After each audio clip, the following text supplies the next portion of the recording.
Hello. हाय विभूति, अनिशिका, मेरी आवाज आ रही है? Yes ma'am.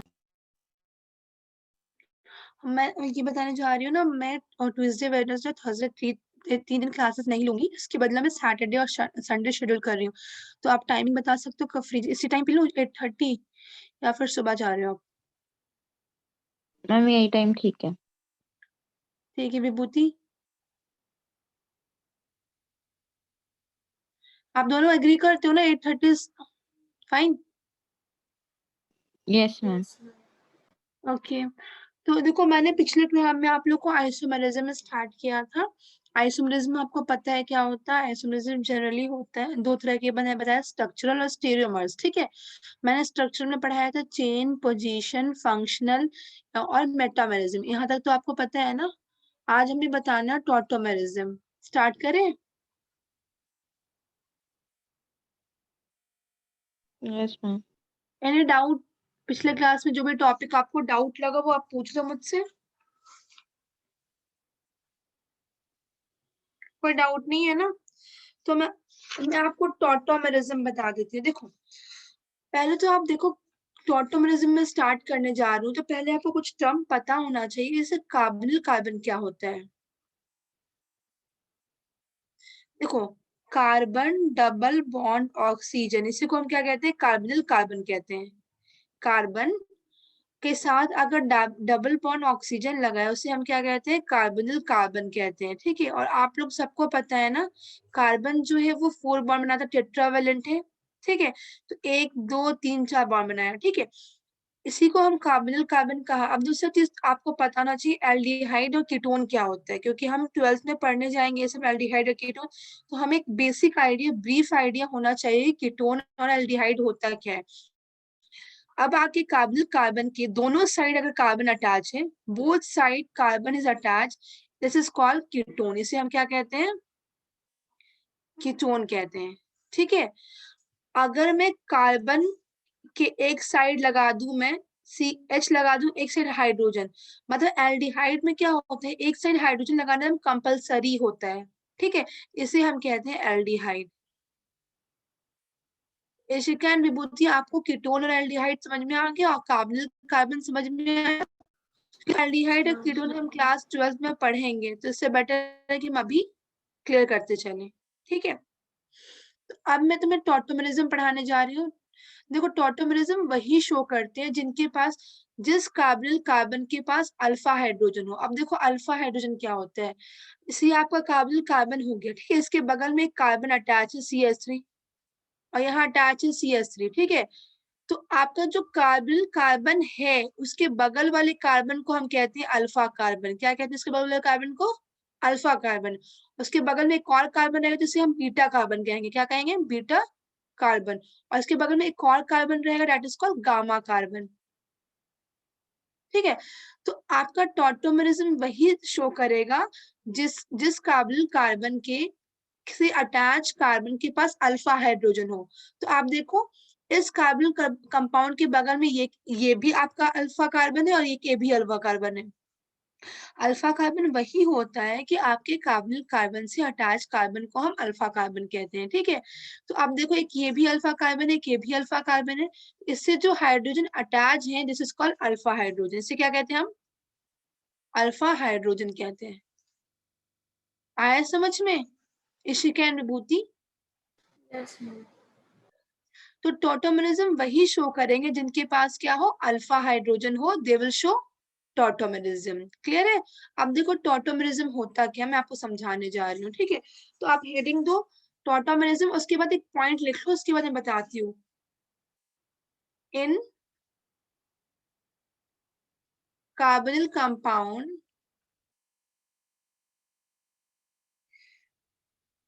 तो कार्बोनिल कंपाउंड शो करेगा, इन carbonyl compound with at least alpha hydrogen, कम से कम with at least 1 alpha hydrogen.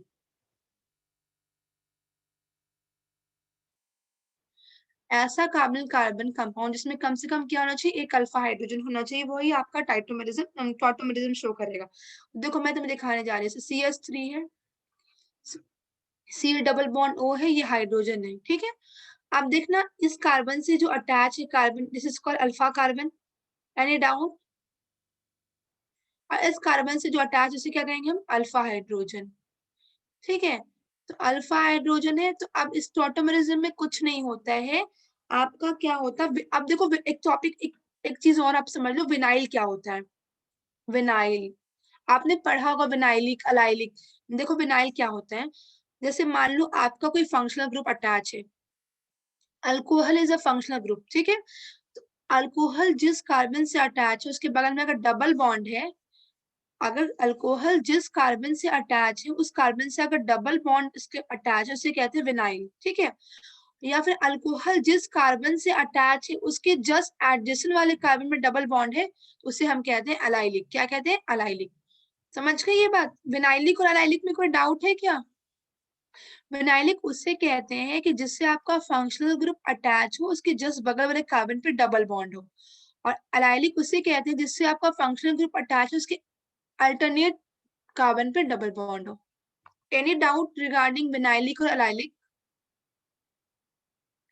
Ishika and Vibhuti, any doubt? No ma'am. Okay. तो मैम अब आप, अल्फा हाइड्रोजन दोनों साइड में हो सकते हैं ना? हाँ दोनों साइड में भी हो सकते हैं। अगर आपका जो ये कार्बन अटैच है ना, इस कार्बन से अगर एक और कार्बन अटैच है और उससे कोई हाइड्रोजन अटैच है तो वो अल्फा हाइड्रोजन है, ठीक है। तो टॉटोमेरिज्म वही दिखाता है जिसके पास क्या अल्फा हाइड्रोजन है। देखो कुछ भी नहीं होता इसमें, कितने अल्फा हाइड्रोजन है? 3 है, देखो 3 है ना, 3 अल्फा हाइड्रोजन है ना। तो इसमें देखो क्या होता है, आपका मैंने CH2 ऐसे लिख दिया, एक हाइड्रोजन को मैं ऐसे लिख रही हूँ, सी डबल बॉन्ड में, इसके मैकेनिज्म में मैं आपको बताऊंगी, ठीक है। सी डबल बॉन्ड O है, यहाँ पे H है, तो कुछ भी नहीं होता, ये आपका डबल बॉन्ड यहाँ शिफ्ट होता है, हाइड्रोजन यहाँ आ जाता है, तो आपका क्या बन जाएगा? CH2 double bond COH H। इसी अब देखो जिस कार्बन से OH अटैच उसके जस्ट बगल वाले कार्बन में क्या है? डबल बॉन्ड, इसी को कहते हैं vinyl alcohol. OH is alcohol, this is called vinyl alcohol. तो टॉटोमेरिज्म में क्या होता है आपका आपका एल्डिहाइड या कीटोन से क्या बन जाता है? अल्कोहल, ठीक है। मतलब विनाइल अल्कोहल बनता है। अब देखो यहाँ पे आपको पता है डबल बॉन्ड के लिए क्या लिखते हैं हम लोग? इन लिखते हैं, ई यानी इन लिखते हैं डबल बॉन्ड के लिए, और अल्कोहल के लिए ऑल लिखते हैं, जिसको हम इनॉल भी पढ़ते हैं। क्या पढ़ते हैं? इनॉल, ठीक है। इसे हम इनॉल भी कहते हैं। Any doubt regarding ma'am can tautomerism? You explain this again? फिर से समझा दो। ओके मैं समझा दे रही हूँ, मैं आपको मैकेनिज्म भी बताऊंगी, ठीक है। देखो आप जैसे आपने ये कार्बोनिल कंपाउंड लिया, ठीक है, तो पहले हम लोग देखेंगे टॉटोमेरिज्म शो करेगा कि नहीं करेगा। तो उसके लिए पहले हम अल्फा हाइड्रोजन चेक करेंगे। आप देखो इस कार्बन के बगल वाला कार्बन को हम क्या कहते हैं? अल्फा कार्बन, और उसके पास कितना हाइड्रोजन? अल्फा, 3 अल्फा हाइड्रोजन है। तो क्या होता है, मैं इसको खोल के लिख रही हूँ, CH2 C double bond OH। ये हाइड्रोजन को मैंने ऐसा लिखा, तो क्या होता है ना, आपका ये हाइड्रोजन इस ऑक्सीजन के पास जाता है और ये डबल बॉन्ड यहाँ शिफ्ट हो जाता है, तो आपका क्या बन जाता है? CH2 double bond COH। मतलब आपका जो है ना कार्बोनिल से किस में चेंज हो गया? Vinyl alcohol. जैसे इस विनाइल मतलब डबल बॉन्ड आए, जिस ग्रुप से OH ग्रुप अटैच है जिस कार्बन से, उसके जस्ट बगल वाला कार्बन में फिर डबल बॉन्ड है, तो उसे विनाइल अल्कोहल कहते हैं। तो आपको पता है अल्कीन लिखते हैं ना, डबल बॉन्ड आता है, तो अल्कीन का मैंने EN लिया, अल्कोहल के लिए OL लिखते हैं, तो उसे कहते हैं इनॉल।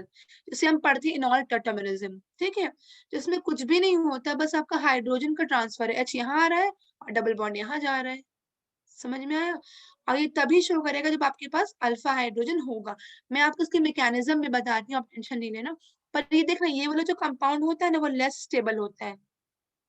तो जनरली क्या होता है, ये इंटर कन्वर्टेबल है, मतलब वापस से ये बन जाएगा।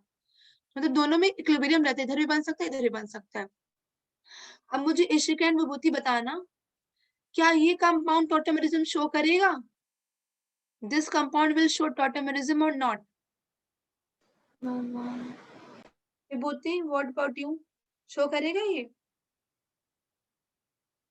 No ma'am. क्यों नहीं करेगा? मैम बिकॉज अल्फा कार्बन नहीं है। Yes correct. तो क्लियर हो गया, तो इतने क्वेश्चंस नहीं आएंगे। अब इसका मैं मैकेनिज्म भी बता दे रही हूँ कैसे हो रहा है, आप देख लो मैकेनिज्म।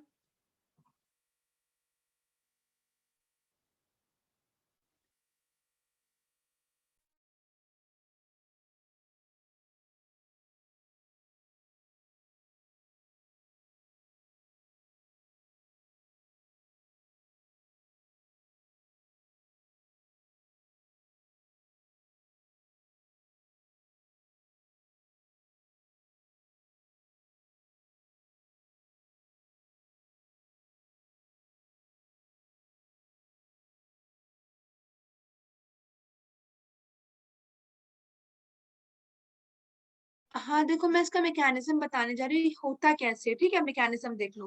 फर्स्ट स्टेप क्या होता है, CH3 C double bond O, ये H है, ठीक है। तो अब इसका हम जो CH3 जो है, इसको अगर हम ओपन करके लिखें, इसके पास अल्फा कार्बन है तो ये तुमको दिखाएगा। तो हम C डबल बॉन्ड OH, और मैं एक हाइड्रोजन को ऐसे लिख रही हूँ, ठीक है। इसे अल्फा हाइड्रोजन कहते हैं। तो आपका जो ये टॉटोमरिज्म दिखाता है ना, वो बेस के प्रेजेंस में दिखाता है। तो बेस के पास क्या होता है, OH माइनस होता है। ये तो आपको पता है, बेस को H प्लस चाहिए, तो H प्लस क्या कर, OH क्या करते हैं, OH H प्लस को अपनी तरफ खींच लेता है। और आपको पता है ना, कार्बन ज्यादा इलेक्ट्रोनेगेटिव होता है देन हाइड्रोजन, तो कार्बन पे नेगेटिव चार्ज आएगा, हाइड्रोजन पे पॉजिटिव चार्ज आएगा। तो जब ये OH माइनस H को खींचेगा, तो क्या हमारे पास बचेगा, CH2H, और इस पे कैसा चार्ज आएगा, नेगेटिव, और आपको वाटर निकल जाएगा। H और OH माइनस क्या हो जाएगा, वाटर हो जाएगा, H2O। कोई डाउट? अब आपका नेक्स्ट स्टेप में क्या होता है, रेजोनेंस होता है। मैं बताती हूँ रेजोनेंस क्या होता है।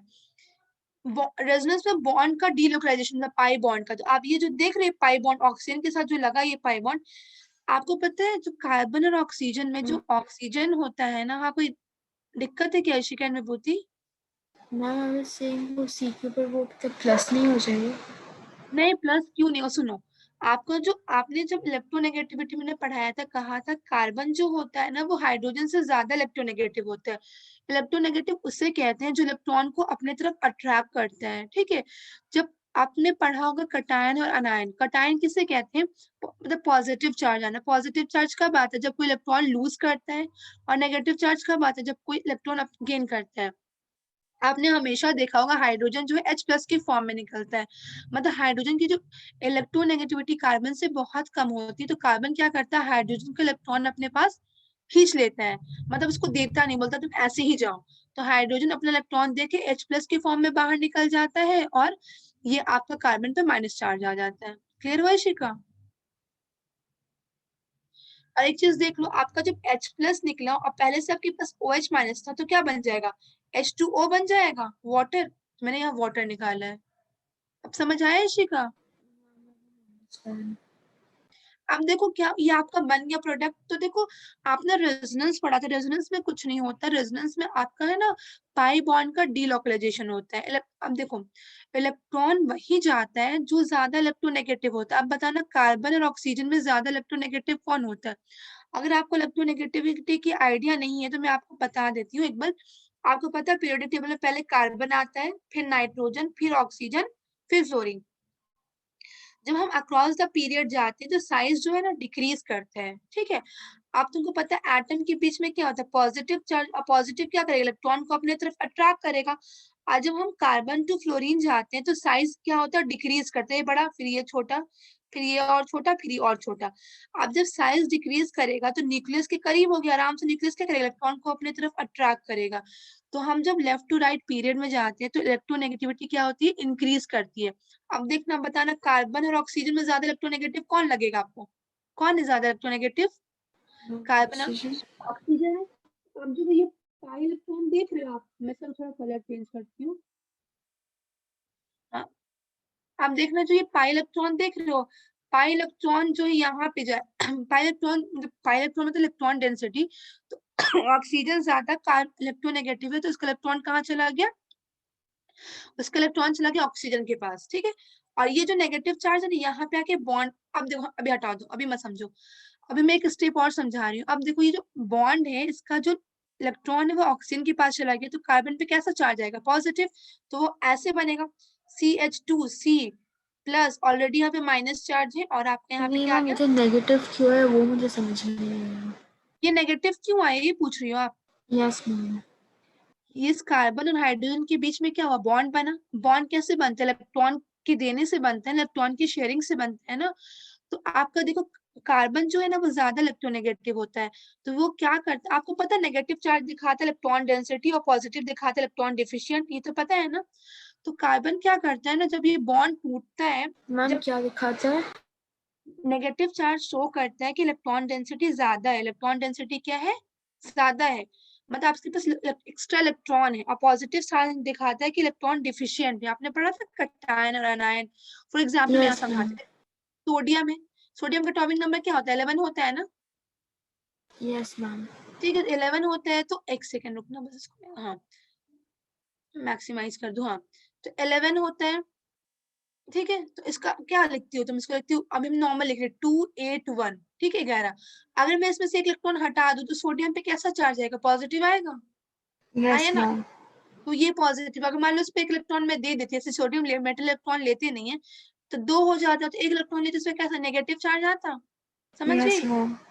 तो अब मैं तुम्हें यही समझाना चाह रही हूँ कि जो आपका कार्बन और हाइड्रोजन में, अब देखो जो ज्यादा ताकतवर होता है, अगर मान लो लड़ाई हो किसी चीज के लिए, तो जो ज्यादा ताकतवर होता है वही जीतता है कि नहीं जीतता है? तो वो चीज उसके पास जाती है। तो कार्बन और हाइड्रोजन में जो आपका कार्बन है ना, वो ज्यादा इलेक्ट्रोनेगेटिव है। मान लो आपको, अब जैसे जो आपको हाइड्रोजन को OH ने बुलाया कि आओ मेरे साथ बॉन्ड बनाओ, तो कार्बन बोलेगा नहीं। तो मतलब कार्बन जो ज्यादा इलेक्ट्रोनेगेटिव है तो कहेगा कि ठीक है आपको जाना है तो जाओ, पर अपना इलेक्ट्रॉन दे के जाओ। तो कार्बन उसका इलेक्ट्रॉन ले लेता है, तो उस पर कैसा चार्ज आएगा? नेगेटिव ही चार्ज आएगा ना इशिका? तो मैम कार्बन और हाइड्रोजन के बीच वाला इलेक्ट्रॉन उसके पास ही रह जाता है। हाँ, कार्बन के पास रह जाता है। जैसे मान लो एक चॉकलेट के लिए मैंने लड़ाई की, ठीक है, 2 लोगों में लड़ाई हुई चॉकलेट की, अब जो जीतेगा चॉकलेट उसके पास जाएगा ना। तो सेम यहाँ पे दोनों के बीच में इलेक्ट्रॉन शेयरिंग से बॉन्ड बना, पर कार्बन जो है ज्यादा इलेक्ट्रोनेगेटिव है, तो हाइड्रोजन को बोलता है आप चले जाओ, कोई नहीं, अपने इलेक्ट्रॉन छोड़ के जाओ, मतलब छीन लेता है उससे, तो नेगेटिव चार्ज आता है। समझ गए आप? Yes ma'am. अब यहाँ देखना, मैं यहाँ पर रेजोनेंस करा रही, रेजोनेंस में कुछ नहीं होता, आपका नेगेटिव चार्ज बोलो या फिर पाई बॉन्ड का डीलोकलाइजेशन होता है। तो अब देखो कार्बन और ऑक्सीजन में ज्यादा इलेक्ट्रोनेगेटिव, आपने देखा कि ऑक्सीजन है वो इलेक्ट्रॉन को क्या करेगा? अपने तरफ खींचेगा, बोलेगा मेरे पास आ जाओ, ठीक है। तो अब इसके पास इलेक्ट्रॉन गया तो नेगेटिव चार्ज आएगा ना, तुमने अभी पढ़ा है कि जिसपे इलेक्ट्रॉन जाता है उसपे नेगेटिव चार्ज आता है, तो इसपे नेगेटिव चार्ज आया, कार्बन इलेक्ट्रॉन दे जैसे पॉजिटिव चार्ज आया, यहाँ तक कोई दिक्कत? अब नेक्स्ट स्टेप में क्या होता है आपका, ये जो आपका नेगेटिव देख रहे हो, ये इस पॉजिटिव के मिलके बॉन्ड बना लेता है। जब बॉन्ड बनाएगा तो आपका क्या बन जाएगा? C डबल बॉन्ड, यहाँ पे O माइनस। अब देखो आपको पता है ना, जो ये वाटर निकला आपका, यहाँ पे जो वाटर निकला, अब वाटर का क्या करता है? वाटर के जो H प्लस होते हैं, वाटर ऐसे लिखते हैं ना हम, तो जो H प्लस होते हैं, आपको अब यहाँ भी देख लो, ऑक्सीजन जो होता है ना वो ज्यादा इलेक्ट्रोनेगेटिव होता है, हाइड्रोजन जो होता है वो कम इलेक्ट्रोनेगेटिव होता है। तो हाइड्रोजन पे कैसा चार्ज आएगा? पॉजिटिव, और ऑक्सीजन पे कैसा आएगा? नेगेटिव। तो हाइड्रोजन क्या करता है आपका, तो आप यहाँ से ऐसे बॉन्ड टूटा, तो ये H प्लस क्या होता है? यहाँ चला जाता है, क्योंकि ये H प्लस और नेगेटिव आपको पता है ना, पॉजिटिव और नेगेटिव क्या करेंगे? दूसरे को अट्रैक्ट करेंगे, तो H प्लस वहां चला जाता है, तो फिर आपका क्या बन जाता है? CH2 डबल बॉन्ड, यहाँ पे ऑलरेडी एक H था, मैंने लगाया नहीं, आई एम सॉरी, और यहाँ पे OH, ठीक है। और फिर यहाँ पे बच क्या गया? आपका OH माइनस बच गया। अब ये OH माइनस फिर दूसरे कार्बोनिल के पास जाएगा, फिर रिएक्शन कराएगा इसी तरह से, देखो जैसे यहाँ पे कराया। तो ये इसका मैकेनिज्म है, ठीक है। मैकेनिज्म समझ में आया? मैम कैन यू एक्सप्लेन पूरा लास्ट पार्ट? लास्ट पार्ट, देखो कुछ नहीं होता। अब देखो मैंने यहाँ पे बॉन्ड ट्रांसफर किया, मतलब नेगेटिव और पॉजिटिव के बीच में ही बॉन्ड बनता है ना, तो मैंने यहाँ पे बॉन्ड बना दिया, डबल बॉन्ड, ठीक है। नेगेटिव और पॉजिटिव, इसके पास ज्यादा इलेक्ट्रॉन था, इसके पास इलेक्ट्रॉन नहीं था, इसने दे दिया, बॉन्ड बन गया, क्लियर है? अब यहाँ ऑक्सीजन नो पे जो मैम, नेगेटिव लेकिन वो ऑक्सीजन का वो डबल बॉन्ड कहाँ था? का डिलोकलाइजेशन किया, देखो यहाँ पे जो ऑक्सीजन का डबल बॉन्ड देख रही है वाला बॉन्ड, दिस वन, ये क्या होता है? बॉन्ड तोड़ा मैंने से, तोड़ा तो अब जब हम कोई, जैसे मान लो हम लोग शेयरिंग में एक रूम में रह रहे हैं, ठीक है। अब मान लो शेयरिंग में है, ठीक है, कुछ सामान तुमने लाया, कुछ सामान मैंने लाया, जब हम दोनों वापस अपने अपने घर जाएंगे, तुम अपना सामान लेके जाओगे, हम अपना सामान लेके जाएंगे, जाएंगे कि नहीं जाएंगे? अब कुछ ऐसे सामान है कि जिसमें क्या हुआ? शेयरिंग, मतलब तुम दोनों के पैसे लगे हैं, अब इसके जो पैसे देगा वही ना अपने घर लेके जाएगा, है ना? तो सेम यहाँ ये बॉन्ड तो बना है, जब ये बॉन्ड टूटता है तो ये बॉन्ड किस, इलेक्ट्रॉन किसके पास जाएगा वो डिसाइड कौन करता है? इलेक्ट्रोनेगेटिविटी, जिसकी इलेक्ट्रोनेगेटिविटी ज्यादा है वो इलेक्ट्रॉन को अपने पास ले जाएगा।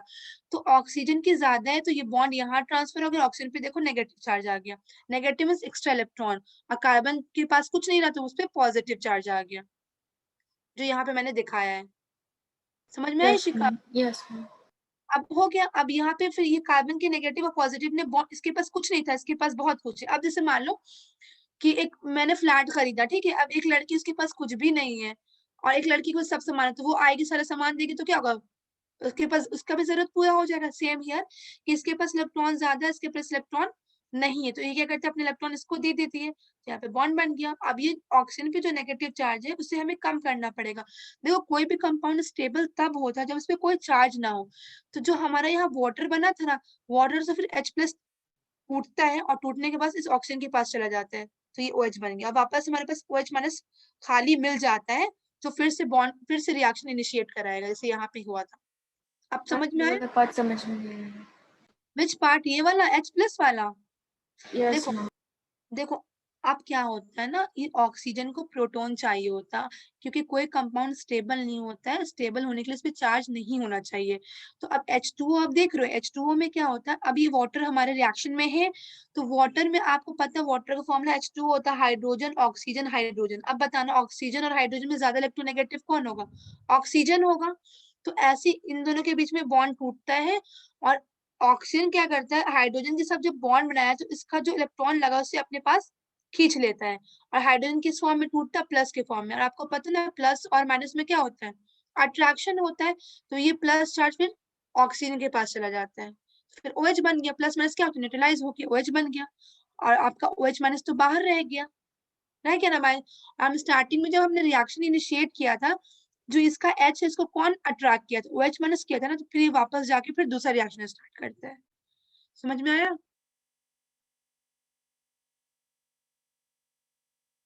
Yes ma'am. कोई डाउट तो नहीं है? बस टॉटोमरिज्म कुछ भी नहीं है, तुम जनरल बस इतना याद रखना कि कोई भी टॉटोमरिज्म तब शो करेगा जब उसके पास क्या हो, अल्फा हाइड्रोजन हो, और उसमें कुछ नहीं होता है। ये आपका डबल बॉन्ड यहाँ शिफ्ट होता है, इसका हाइड्रोजन यहाँ आता है, तो क्या हो जाएगा? CH2 डबल बॉन्ड COH और CH2, इसको इनॉल कहते हैं। आगे बढ़े। विभूति आपको समझ में आ रहा है?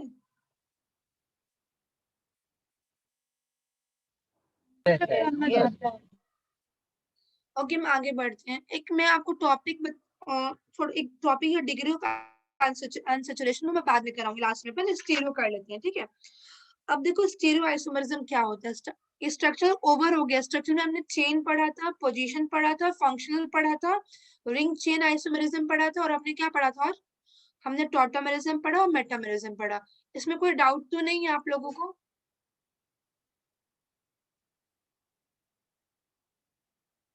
अब स्टार्ट कर रहे हैं स्टीरियो आइसोमर, ठीक है? देखो स्टीरियो आइसोमर में क्या होता है ना, कि आपका जो कंपाउंड का है ना, मॉलिक्यूलर फॉर्मूला भी सेम होगा, स्ट्रक्चरल फॉर्मूला भी सेम होगा, बस उसकी property भी सेम होगी, ठीक है? आयोपिक नेम भी सेम होगा, सब कुछ सेम होगा। मतलब आपका जो इसका स्ट्रक्चर है, जैसे आप जैसे ethane he low for example, मैं नॉर्मल समझा रही हूँ, ठीक, इथेन ही लो, इसका जो डबल बॉन्ड है ऐसे ही रहेगा, सब कुछ ऐसे, इसका नाम भी इथेन रहेगा, इसका कनेक्टिविटी भी सेम रहेगा, कार्बन हाइड्रोजन से अटैच, इसका नेमिंग भी सेम रहेगा। बस डिफरेंट क्या होगा आपका, इसका अरेंजमेंट होगा, इसकी फिजिकल प्रॉपर्टी चेंज होगी, मतलब इसकी बॉइलिंग पॉइंट चेंज होगी, इसकी मेल्टिंग पॉइंट चेंज होगी, ये सारे चीज चेंज होंगे। तो मैं लिखाऊंगी वो क्या कैसे होता है, मैं समझाऊंगी करके। तो पहले आप स्टीरियो में हेडिंग दो, उसके नीचे लिखो, मैं लिखवा रही हूँ, stereo isomer,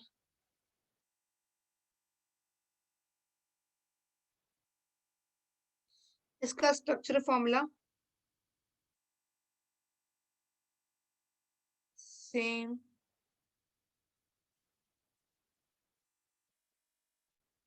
molecular formula same होगा,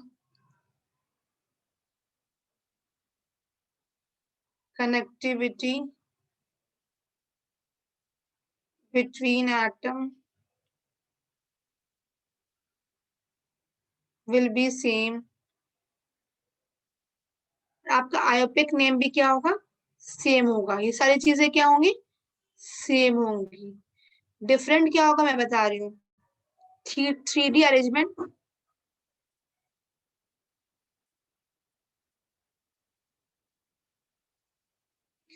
फिजिकल प्रॉपर्टी,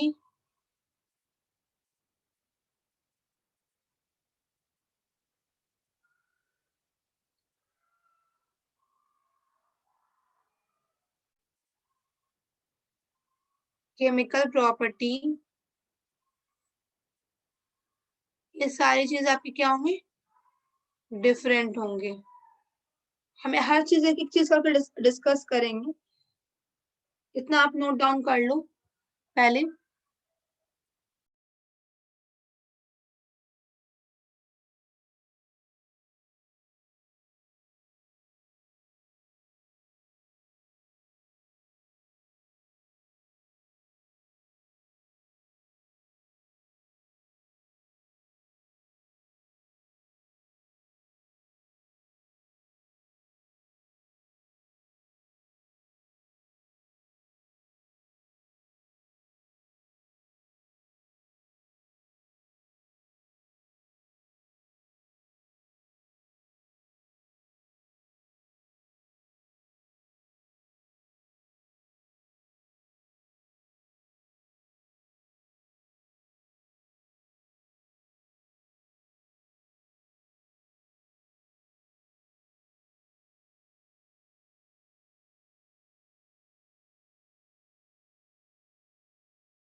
तो देखो आगे अब इतना आपने लिख लिया, अब आगे हम स्टार्ट करते हैं। आगे हम जो पढ़ेंगे कि कितने तरह के होते हैं आपके स्टेरियोआइसोमर, वो हम देखेंगे, ठीक है।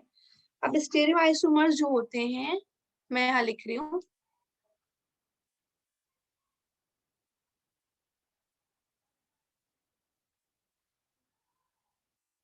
स्टेरियोआइसोमर्स आपके होते हैं कन्फॉर्मेशनल,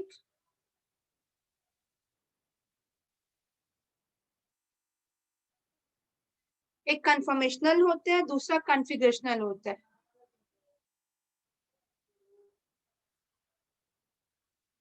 एक कन्फॉर्मेशनल होता है, एक कॉन्फ़िगरेशनल होता है। ठीक है, अब देखो कन्फॉर्मेशनल में क्या होता है, मैं बता रही हूँ। देखो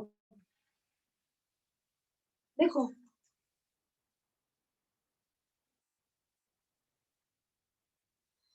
आप खुद देखना, यहाँ पे क्या होता है, अगर कार्बन और कार्बन के बीच में सिंगल, मैं कन्फॉर्मेशनल डिस्कस कर रही हूँ पहले, ठीक है। यहाँ पे क्या होता है कि मान लो आपके दो कार्बन है, उसके बीच में सिंगल बॉन्ड है, तो उसको रोटेशन आसान होता है, आराम से आप क्या कर सकते हो, रोटेट करा सकते हो, घुमा सकते हो। और जो कॉन्फ़िगरेशनल जो होता है वो कार्बन कार्बन डबल बॉन्ड के बीच में होता है। मतलब डबल बॉन्ड होता है, ट्रिपल बॉन्ड होता है, मतलब डबल बॉन्ड एक सिंगल बॉन्ड होता है। तो जब डबल बॉन्ड में होता है ना, उसमें रोटेशन पॉसिबल नहीं होता है, ठीक है। तो आप खुद सोचो ना, अगर आप एक डंडा डंडा लोगे, स्टिक लोगे, तो उसको आराम से रोटेट करा सकते हो। अगर मैं आपको दो डंडा पकड़ा दूं साथ में, तो उसको रोटेट कराने में थोड़ा मुश्किल होता है। तो कन्फर्मेशन में क्या होता है ना, सिंगल बॉन्ड होता है कार्बन कार्बन के बीच में, इससे क्या होता है, आसानी से रोटेशन होता है।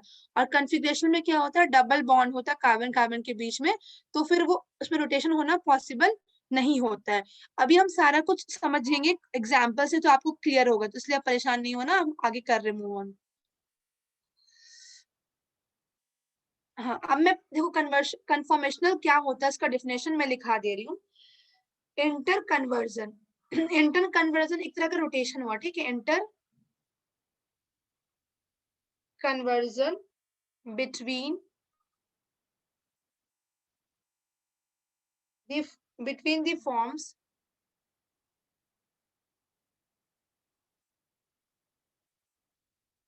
are possible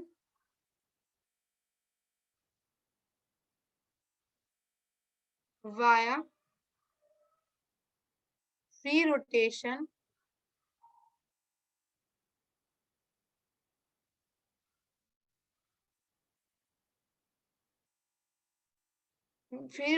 between carbon carbon single bond।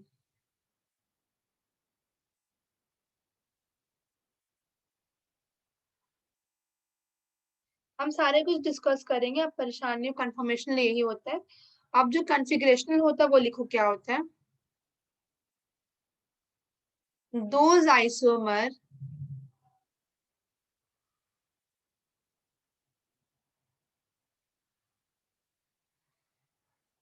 in which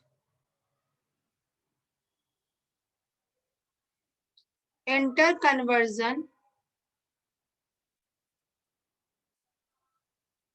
are not possible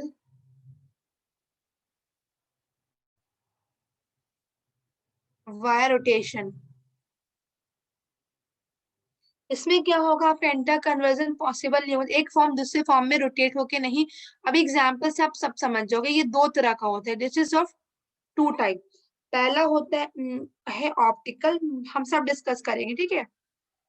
optical isomer, दूसरा होता है ज्योमेट्रिकल आइसोमर।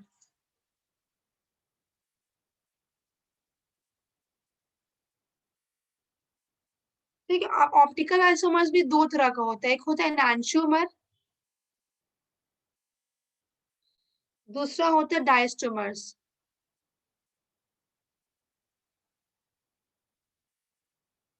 हम इस डिस्कस करेंगे एक एक चीज, सब कुछ आप इसको एक बार नोट डाउन कर लो, फिर हम डिस्कस करते हैं ईच एंड एवरीथिंग।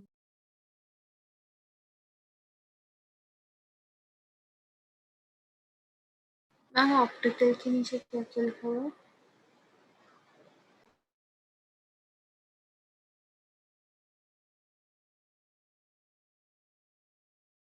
मैम हाँ बोलो, क्या डाउट आ रहा है? मैम ऑप्टिकल के नीचे क्या क्या लिखा हुआ है? मैं एनांशियोमर्स लिखी, मैं इसको सही कर दूं। ऑप्टिकल आइसोमर दो तरह के, एक एनांशियोमर्स होते हैं, ये डायस्टेरोमर्स है। मैं सब समझाऊंगी क्या होता है, परेशान नहीं होना। डायस्टोमर्स है।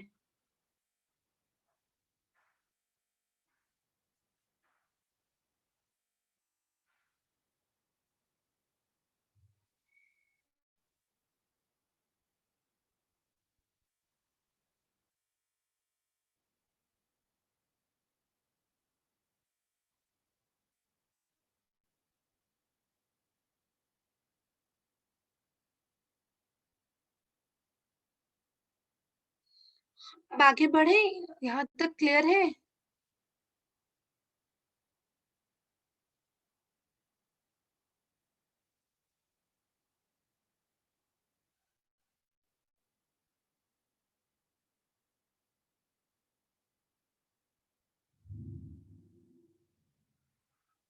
When you're done with this, please inform.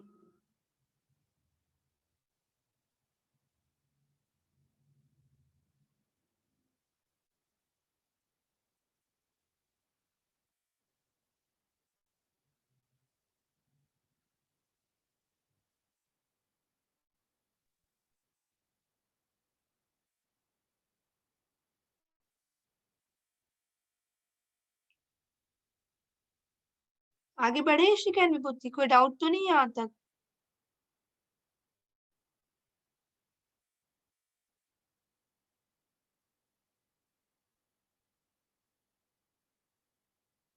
Ishika and विभूति, आपने लिख लिया? Yes ma'am.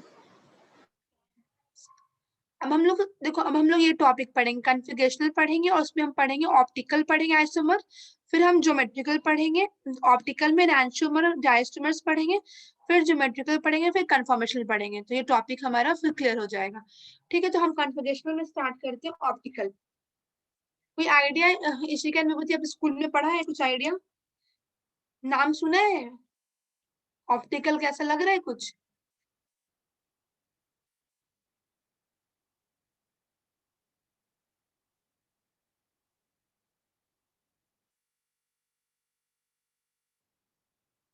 ऑप्टिकल आइसोमर का नाम सुना है आपने, या स्कूल में मैम पढ़ा रही हो तो? इसका इशिका आपने कुछ कहा, आवाज नहीं आई। देखो, ऑप्टिकल आइसोमर क्या होता है, अगर आपका कार्बन है, ठीक है, इस कार्बन से अगर 4 डिफरेंट ग्रुप अटैच है, then it is called optical. ये क्या कह सकते हैं कि कायरल। देखो, ऑप्टिकल आइसोमर में हम एक टर्म पढ़ते हैं कायरल। अब देखो ये क्या होता है, हम लोग कहते हैं कायरल कार्बन है, कायरल पढ़ते हैं, या फिर हम कायरलिटी पढ़ते हैं।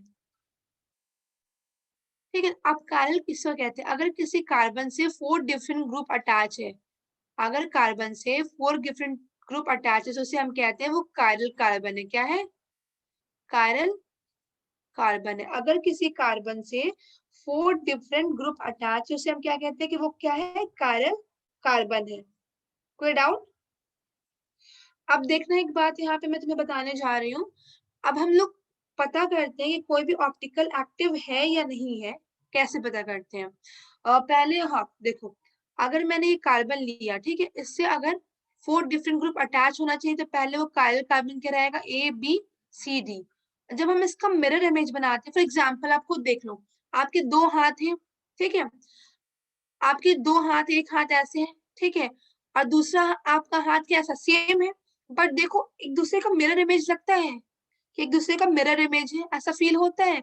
और एक हाथ को आप उठा के दूसरे हाथ के ऊपर रखो, क्या वो सुपर इम्पोज करेगा? सुपर इम्पोज मतलब पूरी तरह से मिल जाएगा, एक दूसरे को ओवरलैप कर देगा, मतलब आपकी सारी उंगलियां दूसरी उंगलियों को ओवरलैप कर देंगे। अगर सारे कर भी देंगे तो आप देखना आपका जो थंब होगा वो ओवरलैप नहीं कर रहा होगा दूसरे हैंड से। हो रहा है क्या? ट्राई करना इशिका एंड विभूति। आपका जो 2 हाथ है एक दूसरे का लग रहा है कि मिरर इमेज है, ठीक है, दो एक दूसरे का क्या लग रहा है? मिरर इमेज है।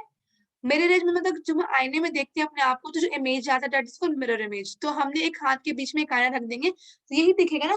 तो आपका जो 2 हाथ है वो आपको मिरर इमेज लग रहा है, हाँ या ना? प्लीज रिप्लाई, तभी तो मैं समझा पाऊंगी आपको कैलरिटी क्या होता है, ऑप्टिकल आइसोमर क्या होता है। Yes ma'am. आप उस हाथ को उठा के आप दूसरे हाथ के ऊपर रखो, क्या पूरा हाथ ओवर, पूरे फिंगर्स जो है आपके क्या ओवरलैप कर जा रहे हैं? मतलब ओवरलैप मतलब दूसरे को हाइड कर दे रहे हैं। Ma'am almost. तो देखो आप कल पहले तो काइरल कार्बन उसे कहते हैं जब आपका एक कार्बन से 4 डिफरेंट ग्रुप क्या हो? अटैच हो, ठीक है। और हम कैरलिटी उसे कहते हैं कि इसमें कैरलिटी पाई जा रही है कि अगर उसका मिरर इमेज एक दूसरे पे सुपर इम्पोज नहीं कर रहा है। सुपर इम्पोज मतलब होता है पूरी तरह से ढक जाना, और नॉन सुपर इम्पोज मतलब नहीं ढकना। तो अगर आपको नॉन सुपर इम्पोजेबल है तो वो आपका ऑप्टिकल एक्टिव है। वो आपका क्या है? ऑप्टिकल एक्टिव है। जैसे देखो मैंने बनाया है यहाँ पे, तो इसका ये तो ए और बी सेम ही रहेगा। सी मिरर इमेज में क्या होता है? आपका लेफ्ट इधर चला जाएगा और राइट इधर आ जाएगा, बस यही होता है, ये इधर जाएगा ये इधर जाएगा। तो आपका क्या हो जाएगा? आप खुद देखो, आप आईने में खड़े हो तो आपका लेफ्ट या राइट दिखता है, राइट या लेफ्ट दिखता है, ये हो जाएगा। क्या मैं इसको उठा के इसके ऊपर रखूंगी तो क्या ओवरलैप कर जाएगा? अगर मैं इस पूरे को उठा के इसके ऊपर रखूं तो क्या ओवरलैप करेगा? आप रिप्लाई यस करोगे। मैम। ओवरलैप कर जाएगा। क्या ये बी डी से ओवरलैप करेगा? क्या ये डी बी से ओवरलैप करेगा? मैम बी बी के ऊपर नहीं चला जाएगा। ओवरलैप नहीं करेगा ना, तो इसी को कहते हैं non super imposable.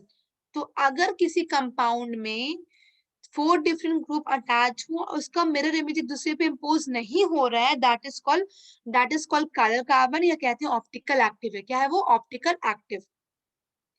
Optical active मतलब ऑप्टिकल एक तरह का लाइट है तो उसमें एक्टिव है, तो इसी को हम ऑप्टिकल एक्टिव कहते हैं, और कहते हैं वो आपका कायरल कार्बन है, उसके अंदर कैरलिटी प्रेजेंट है। किसी को कोई डाउट इसमें?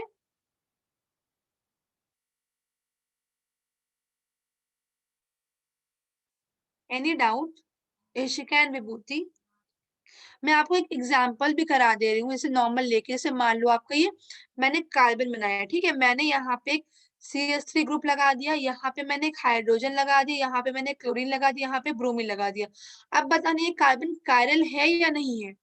एशिका एंड विभूति बताओ, ये जो कार्बन है ये कायरल कार्बन है कि नहीं है? दिस कार्बन इज कायरल और नॉट? ये कायरल कार्बन है या नहीं है? आप मुझे बताओ। है ना, क्योंकि देखो इस कार्बन से 4 डिफरेंट ग्रुप अटैच है। अब हम चेक करते हैं ऑप्टिकल एक्टिव है कि नहीं। अगर आप इसका मिरर इमेज बनाओगे तो ये कार्बन पे CS ऊपर का कुछ भी नहीं होता, लेफ्ट राइट होता है, राइट लेफ्ट होता है। तो ये आपका Cl यहाँ आ जाएगा, H यहाँ आ जाएगा। आप इसके ऊपर उठा के रखोगे तो क्या सुपर इम्पोज कर देगा इसे? सुपर इम्पोज में पूरी तरह से वो ओवरलैप नहीं करेगा। तो ये आपका कैसा इमेज है? इसका मिरर इमेज है नॉन सुपर इम्पोजेबल, और इसे हम कहते हैं ऑप्टिकल एक्टिव है। क्या है ये? ऑप्टिकल एक्टिव है। और इसको हाँ, तो अब देखो जो इनैंशियोमर्स क्या होता है मैं बता दे रही हूँ। इनैंशियोमर्स आपका होता है अगर वो कार्बन काइरल कार्बन है और उसका जो इमेज है मिरर इमेज, अगर आपको इसका मिरर इमेज जो है अगर नॉन सुपर इम्पोजिबल है तो वो आपका इनैंशियोमर होगा। क्या होगा वो? इनैंशियोमर। वो आपका इनैंशियोमर हो जाएगा। अगर मैं वो सुपर इम्पोजिबल हो, अगर सुपर इम्पोजिबल होगा तो वो आपका ऑप्टिकल एक्टिव नहीं होगा। वो आपका ऑप्टिकल एक्टिव नहीं होगा। What is एनैंशियोमर? एनैंशियोमर्स एक टर्म यूज करते हैं किसी कंपाउंड के लिए अगर आपका वो कंपाउंड में वो कायरल होगा और ऑप्टिकल एक्टिव होगा। ऑप्टिकल एक्टिव कब होगा? जब उसका इमेज सुपर इम्पोजिबल नहीं होगा। तो उसको हम लोग इनैंशियोमर्स एक टर्म यूज करते हैं कि इनैंशियोमर्स होता है कि कोई भी कंपाउंड एक दूसरे का मिरर इमेज हो और उसका इमेज एक दूसरे पे नॉन ओवरलैप हो, मतलब सुपर इम्पोजिबल ना हो, तो वो इनैंशियोमर कहलाता है। और ऑप्टिकल एक्टिव मतलब होता क्या? जनरली जो मैं उसे ऑप्टिकल एक्टिव भी कहते हैं। ऑप्टिकल एक्टिव होता क्या आप अब समझ लो, ठीक है। देखो एक आता है, एक कंटेनर आता है, उसको निकोल प्रिज्म कहते हैं, ठीक है। इसमें क्या करते हैं हम, कोई भी कंपाउंड, जैसे मैंने ये कंपाउंड बनाया आपका ClH और जो भी CH3Br, इस कंपाउंड को मैंने इसके अंदर डाल दिया। इसके अंदर क्या कर दिया? डाल दिया। और हम यहाँ से लाइट पास कराते, कोई भी लाइट, ठीक है। और जब हाँ नहीं, इससे हम पास कराते हैं प्लेन फ्लोराइज लाइट। देखो प्लेन फ्लोराइज लाइट की जो आपका लाइट होता है उसका डायरेक्शन इधर भी होता है, इधर भी होता है, इधर भी होता है, इधर सारे डायरेक्शन में वो मूव करता है।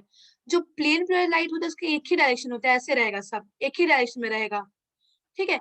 जब हम इससे ये लाइट पास कराते हैं तो ये कंपाउंड क्या करते हैं, इस लाइट को अगर अगर ऑप्टिकल एक्टिव होगा ये कंपाउंड, अगर ये कंपाउंड ऑप्टिकल एक्टिव होगा, इस लाइट को वो राइट राइट के साइड रोटेट करा सकते हैं या लेफ्ट के साइड करा सकते हैं। अगर इस लाइट को उसने राइट के साइड कराया तो उसे हम कहते हैं डेक्स्ट्रो रोटेटरी। क्या कहते हैं? डेक्स्ट्रो मीन्स होता है राइट, डेक्स्ट्रो रोटेटरी कहते हैं। इसको प्लस साइन से भी दिखाते हैं और उसको स्मॉल d भी लिखते हैं। और लेफ्ट में कराएगा, राइट बोलो या फिर क्लॉकवाइज बोलो, ठीक है। अगर लेफ्ट में कराएगा तो उसे हम एंटी क्लॉकवाइज कहेंगे और इसको हम लोग ये भी कहते हैं लेवोरेटरी। और माइनस साइन से दिखाते हैं, माइनस सेल। क्लियर है? कोई डाउट? बस आप इतना जान लो कि जो आइसोमेरिज्म होता है वो क्या होता है कि आप अगर उससे प्लेन इनैंशियोमर कुछ भी नहीं होता। अगर आपका कोई कंपाउंड ऑप्टिकल एक्टिव है और उसका जो मिरर इमेज एक दूसरे पे इम्पोज नहीं कर रहा है तो वो आपका इनैंशियोमर है, ठीक है। और ऑप्टिकल एक्टिव भी है। ऑप्टिकल एक्टिव किस सेंस है कि एक हम प्रिज्म लेते हैं उसमें कंपाउंड वो वाला भर देते हैं।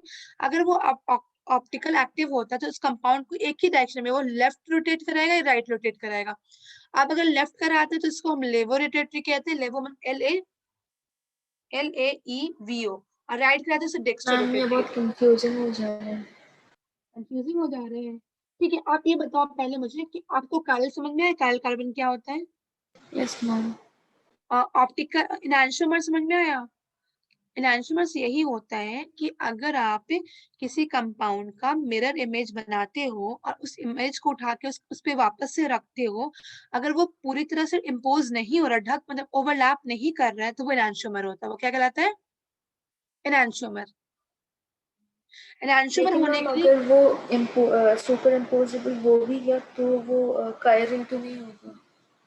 देखो अगर वो देखो जो जो कारण नहीं होते हैं ना उसी के इमेज सुपर इम्पोजेबल बनते हैं। देखो फॉर एग्जाम्पल मैं तुम्हें दिखा दे रही हूँ, जैसे मैंने यहाँ यूज किया, यहाँ पे मैंने लिखा हाइड्रोजन। एक समझा दे रही हूँ मैं तुम्हें, हाइड्रोजन, हाइड्रोजन, यहाँ पे मैंने लिख दिया क्लोरीन, ठीक है। और यहाँ पे मैंने क्लोरीन लिख दिया। कोई दिक्कत है? अब बताने ये कायरल है कि नहीं है? दिस इज कायरल और नॉट? No ma'am. अब इसका इमेज बनाऊं मैं, अगर कार्बन क्लोरीन तो क्लोरीन का रिपीट करें तो दोनों से क्लोरीन है। अब इसको मैं उठा के इसके ऊपर रख दूं तो क्या इम्पोज कर जाएगा? सुपर इम्पोजिबल है ना। तो ये यस मैम। आपका क्या हो गया? एक तो नॉन कायरल है और दूसरा सुपर इम्पोज कर रहा है, तो इनैंशियोमर तो बिल्कुल नहीं होगा। नहीं है, इनैंशियोमर के लिए क्या कंडीशन है कि उसका मिरर इमेज होना चाहिए और वो उस पर सुपर इम्पोज ना करे, यही कंडीशन होता है। तो ये जो इनैंशियोमर है ही नहीं और ऑप्टिकल एक्टिव भी नहीं है। क्लियर होगा? अब आपको कंफ्यूजन कहाँ पे लग रहा है? आप पूछो मुझसे, मैं बताऊंगी, क्लियर तो करूंगी मैम आपको। ये डायस्टेरियोमर हो जाएगी? हाँ ये तुम कह सकती हो, हम डायस्टोमर्स आगे डिस्कस करेंगे, पहले एनांशियोमर समझो। हाँ ये तुम कह सकती हो दिस इज अ डायस्टोमर, पर अभी हम कह नहीं सकते कुछ भी, अभी तुम एनांशियोमर समझो। एनांशियोमर्स का दो ही कंडीशन है, पहला तुमने समझ लिया क्या है कि वो कायरल कार्बन होना चाहिए, दूसरा मिरर इमेज होना चाहिए, और उसका मिरर इमेज उसके ऊपर सुपर इम्पोज नहीं करना चाहिए, सुपर इम्पोज पूरी तरह से ओवरलैप नहीं करना चाहिए। इतना तो समझ में आया ना, भले आगे का नहीं समझ में आया, छोड़ो मैं समझाऊंगी दूसरे तरीके से। यहाँ तक तो क्लियर हुआ ना कि कायरल उसे कहते हैं जब 4 डिफरेंट ग्रुप अटैच होते हैं और एक दूसरे का मिरर इमेज हो, उसका जो मिरर इमेज हो उसके ऊपर सुपर इम्पोज ना करे, तभी वो एनांशियोमर होगा, अदरवाइज नहीं होगा। यहाँ तक जो समझ में आया?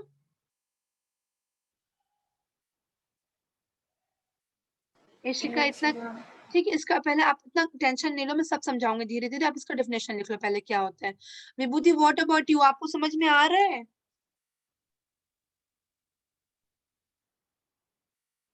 क्या हुआ विभूति, आपको रिप्लाई नहीं कर रहे हो, आ रहा समझ में?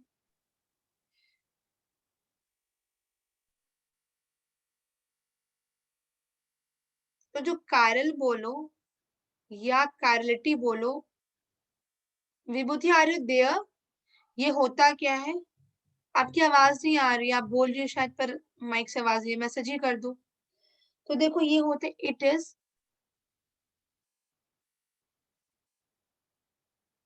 Property found in, it is property found in a molecule और एन ऑब्जेक्ट, ऑब्जेक्ट में भी होता, आप दोनों हैंड देख लो ना, क्या एक दूसरे को क्या मिरर इमेज है, तो वो कायरल हो गया। आप खुद देख लो, अगर मैं कुछ भी जैसे मैं लिखूं बी, ठीक है, और इसका मैं मिरर इमेज बनाऊं, तो क्या एक दूसरे पे ओवरलैप करेगा? नहीं ना, तो ये भी कायरल हो गया। तो in a molecular object when it can not, when it can not superimpose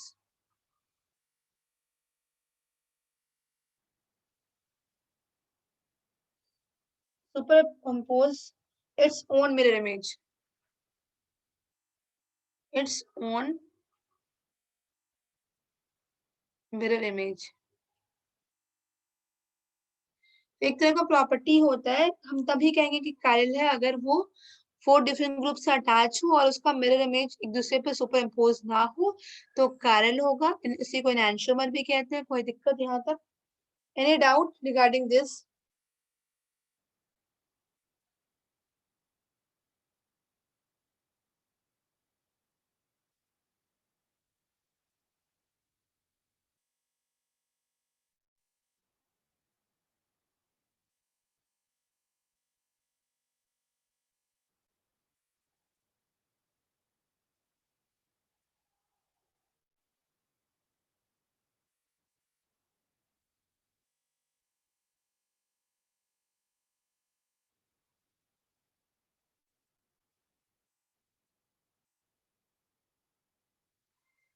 Ishika समझ में आ गया? यहाँ तक आगे बढ़े, एनांशियोमर्स लिखवा दूं मैं?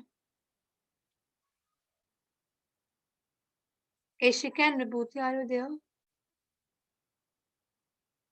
Yes ma'am.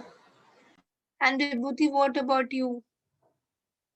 इशिका अभी भी आपको कोई कंफ्यूजिंग लग रहा है तो आप पूछ लो। विभूति मैम आपको वो समझ में आ? ऑप्टिकल एक्टिव समझ में नहीं आया। देखो ऑप्टिकल एक्टिव कुछ नहीं है, अगर कोई कंपाउंड जो है, कोई भी कंपाउंड या कार्बन ही मान लो, अगर 4 डिफरेंट ग्रुप से अटैच है और उसका जो मिरर इमेज बन रहा है एक दूसरे पे सुपर इम्पोज नहीं हो रहा है, that is called optical active. बस इतना समझो आप। लेकिन मैम वो तो इनएक्शन में नहीं था। दोनों same, both are same thing, उसको हम ऑप्टिकल एक्टिव भी कहेंगे एक सेंस में और एनांशियोमर भी कहेंगे। क्लियर? क्लियर है? आप इसको ऑप्टिकल एक्टिव भी बोल सकते हो और एनांशियोमर भी बोल सकते हो, दोनों का सेम कंडीशन है। एनांशियोमर एक टर्म उसके यूज पहले किया गया है, आप फ्यूचर एक्सप्लेन कर रहे थे। वो मैंने एक्सप्लेन किया था, मैं करूंगी कि मुझे लग रहा है कि हेक्टिक हो जा रहा है। देखो कुछ भी नहीं होता है, जैसे अगर मुझे चेक करना हो, जैसे अभी हम तो ऐसे तो नहीं बता सकते ना कोई कंपाउंड ऑप्टिकल एक्टिव है या नहीं है, मतलब तो उसको हम लोग चेक करते हैं। वो कैसे चेक करते हैं? देखो मैंने समझाया आपको, अब मैं फिर से समझाने की कोशिश करती हूँ, आपको शायद समझ में आ जाए। देखो अगर मैंने एक कंपाउंड, मुझे चेक करना है कि वो ऑप्टिकल एक्टिव है या नहीं है, ठीक है, तो हम उस कंपाउंड को इसके अंदर डाल देते हैं, ठीक है, डाला, और इससे हम लाइट पास कराते हैं। क्या कराते हैं? लाइट पास कराते हैं। जब इस कंपाउंड से लाइट पास होता है और लाइट को वो उसने राइट रोटेट करा दिया, राइट की तरफ या क्लॉक वाइज, तो उसे हम कहते हैं डेक्स्ट्रो रोटेटरी। वो कैसा कंपाउंड है? जिसमें जो कंपाउंड भरते हैं वो ऑप्टिकल एक्टिव होते हैं। हम ऑप्टिकल एक्टिव क्यों बोल रहे हैं? सुनो, ऑप्टिकल एक्टिव इसलिए बोल रहे हैं कि अगर हम उसे लाइट पास कराए, उसने अगर राइट घुमा दिया तो उससे डेक्स्ट्रो कहेंगे। मतलब स्लाइड को अगर उसने राइट की तरफ रोटेशन करा दिया क्लॉक वाइज, तो उसे डेक्स्ट्रो करेंगे। अगर वो लेफ्ट साइड हाँ, रोटेट ये करा दे समझ तो, में नहीं आया। अरे देखो, अब आप ऑप्टिकल एक्टिव समझ गई। ऑप्टिकल एक्टिव और इनैंशियोमेर में क्या डिफरेंट है कि अगर आप किसी कार्बन से 4 डिफरेंट ग्रुप अटैच है, ठीक है, वो एक दूसरे के मिरर इमेज हैं और नॉन सुपर इम्पोजिबल भी है, तो उसे हम ऑप्टिकल एक्टिव भी कहेंगे, इनैंशियोमर भी कहेंगे। ठीक है, अब देखो जो तुम्हारा ऑप्टिकल एक्टिव है क्या, ये समझो। ऑप्टिकल एक्टिव ये है आपका कि अगर उस कंपाउंड को मैं किसी, एक प्रिज्म आता है जिसको हम निकोल प्रिज्म बोलते हैं। क्या बोलते हैं? Nicol prism. उसमें हम इस कंपाउंड को भर देते हैं, ठीक है। इसको हम ऑप्टिकल आइसोमर क्यों कर रहे हैं? सुनो, इसमें भर देते हैं और हम कोई भी लाइट, जो भी लाइट होता है ना, लाइट, बल्ब का लाइट या कोई भी लाइट, हम, अगर लाइट का एक ही डायरेक्शन हो, ऐसे ऐसे हो, क्योंकि आपके घर में जो लाइट आता है वो इधर भी जाता है, इधर भी, हर जगह रोशनी देता है कि नहीं देता है, पर उसका डायरेक्शन क्या हो? एक ही डायरेक्शन हो, ऐसे हो, एक ही है। अगर उससे हम पास कराते हैं इस कंपाउंड से, अगर इस लाइट को उसने, जैसे अब देखो, ये आपका लाइट पहले स्ट्रेट है, ऐसे ऐसे ऐसे, अगर इस लाइट को उसने राइट की तरफ रोटेट करा दी, राइट की तरफ थोड़ा तिरछा, तो उसे हम कहेंगे डेक्स्ट्रो रोटेटरी। क्या कहेंगे? अगर उस लाइट को उसने मैम, लेफ्ट की, कंपाउंड को रोटेट कर रहे हैं। नहीं, लाइट को रोटेट कराएगा। जब आप लाइट इससे पास कराओगे ना, तो लाइट को हो सकता है ऐसे राइट साइड में वो रोटेट करा दे, तो उसे डेक्स्ट्रो रोटेटरी कहेंगे। अगर वो लेफ्ट साइड की तरफ करवा रहा है तो उसे हम लियो रोटेटरी करेंगे। बस ये no ma'am, difference but light है। बट क्या कहा आपने? मैम, बट लाइट कैसे रोटेट करेगा? करती है राइट रोटेट। उस कंपाउंड क्या करता है, लाइट को, अब देखो हम जो ये लाइट यूज कर रही है, आपके लिए नया टर्म है, मैं मानती हूँ। ये जो लाइट है ये प्लेन पोलराइज लाइट है। प्लेन पोलराइज लाइट उसे कहते हैं कि आपके घर में जो ऑर्डिनरी लाइट होता है वो इधर भी इस डायरेक्शन में जाता है, इस डायरेक्शन में जाता है, इस डायरेक्शन में जाता है, इस डायरेक्शन, हर डायरेक्शन में जाता है, जाता है ना। अगर मैं, प्लेन पोलराइज लाइट उसे कहते हैं उसका डायरेक्शन एक साइड हो, ऐसे ऐसे हो, परपेंडिकुलर, बस एक ही डायरेक्शन में, ऐसे ऐसे, इसे हम कहते हैं प्लेन पोलराइज लाइट। क्या कहते हैं? प्लेन पोलराइज्ड लाइट, यही कहते हैं। ठीक है, तो अगर आप, जो आपका ऑप्टिकल कंपाउंड है, ऑप्टिकल एक्टिव, उसको मैंने इस प्रिज्म में डाला और मैंने उससे ये लाइट को पास कराया। जब पास कराने के बाद ये जो लाइट है, अगर ये राइट साइड टर्न कर रहा है, दिख रहा है राइट, तो उसे हम डेक्स्ट्रो रोटेटरी कहते हैं, एक टर्म है। वो लाइट को रोटेट करा देता है। ऑप्टिकल, जो भी ऑप्टिकल एक्टिव कंपाउंड होता है ना, वो लाइट को रोटेट करा देता है। अब हम वो एक्सपेरिमेंट से चेक करेंगे कि वो राइट कराता है कि लेफ्ट कराता है। अगर राइट कराएगा तो उसे हम डेक्सो रोटेटरी कहते हैं, लेफ्ट कराता है तो उसे लियो रोटेटरी कहते हैं। मैम, ये समझ में नहीं आ रहा है। क्या आपको क्या प्रॉब्लम हो रहा है? हाँ, मैं मानती हूँ this is new thing for you, पर आपको समझना होगा क्या इसमें क्या डाउट आ रहा है, तो मुझे बताओ, क्या क्वेश्चन मैम, पूछो क्या। लाइट का वो रोटेशन समझ में नहीं आ रहा है। अब देखो, लाइट, जो लाइट को रोटेट कराते हैं, मतलब लाइट का डायरेक्शन होता है, लाइट जो आपके रूम में होता है, कुछ भी होता है, तो हमारे जो रूम में होता है वो हर डायरेक्शन में जाता है लाइट, तभी तो रूम में पूरी रोशनी होती है। अब एक लाइट होता है प्लेन लाइट, उसको हम लोग लैब में कराते हैं, उसका डायरेक्शन एक ही साइड कर देते हैं, बस एक ही साइड रहेगा, परपेंडिकुलर रहेगा, मतलब जिधर वो मूव कर रहा है उसके परपेंडिकुलर रहेगा। अगर उसको हम इस कंपाउंड से पास कराएंगे तो वो उसे राइट मूव करा सकता है या लेफ्ट, मतलब रोटेट करा सकता है। अगर राइट रोटेट करा तो डेक्स्ट्रो रोटेटरी, और लेफ्ट करा तो लियो। ये बस कहते हैं, इससे कुछ भी दिक्कत नहीं है। आई नो आपको लग रहा है लाइट रोटेट कैसे करेगा, ये क्या हो रहा है, ये होता है। ठीक है, तो बस इतना जानो, इतना मत समझो, बस इतना समझो कि अगर लाइट को अगर हम पास कराते हैं उस कंपाउंड से जो ऑप्टिकल एक्टिव है, अगर लाइट को वो clockwise right hand side move कराता है दैट इज डेक्स्ट्रो रोटेटरी, अगर लेफ्ट हैंड साइड कराता है that is called laevo rotatory. इतना एक्सेप्ट करो बस। मैं जान रही हूँ आपके लिए न्यू है, आपको लग रहा है लाइट कैसे रोटेट होगी, कैसे क्या हो, ये होता है, लैब में एक्सपेरिमेंट करते हैं तो ये होता है। समझ आया शिखा?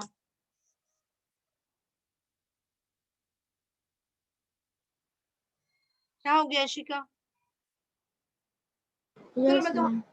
आपको कैल कार्बन समझ में आया होगा, एनांशियोमर समझ में आया होगा, ऑप्टिकल एक्टिन थोड़ा सा तो समझ में आएगा, 100% का 10%, यस कुछ तो। मैम।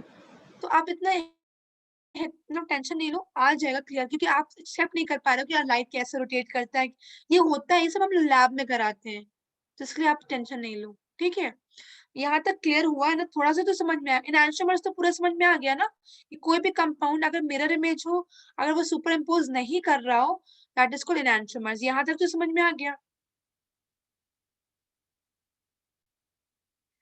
बोलोगे तभी तो मैं आपकी yes ma'am. And Vibhuti, what about you?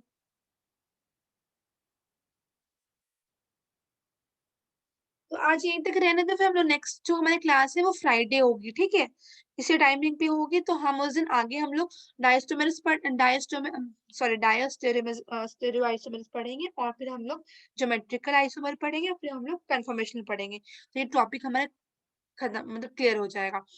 Optical isomers फिर से मैं एक्सप्लेन करूँ एक बार रोटेशन के बारे में, तो आपको थोड़ा और क्लियर होगा। मैं मानती हूँ कि आपको लग रहा होगा लाइट कैसे, ये आपके लिए नई चीज है, बट आपको पढ़ते पढ़ते समझ में आएगा, तो इसके लिए परेशान नहीं होना है। तो यही थे, कवर कर दें आज। Okay ma'am. Okay, thank you Ishika, समझ आ जाएगा, परेशान नहीं होना, मैं एक बार एक्सप्लेन करूंगी, ठीक है। बाकी नैंशो पर तक पढ़ लेना, क्लियर हो जाएगा। ठीक है विभूति, आपको कोई डाउट तो नहीं है ना? Okay, thank you.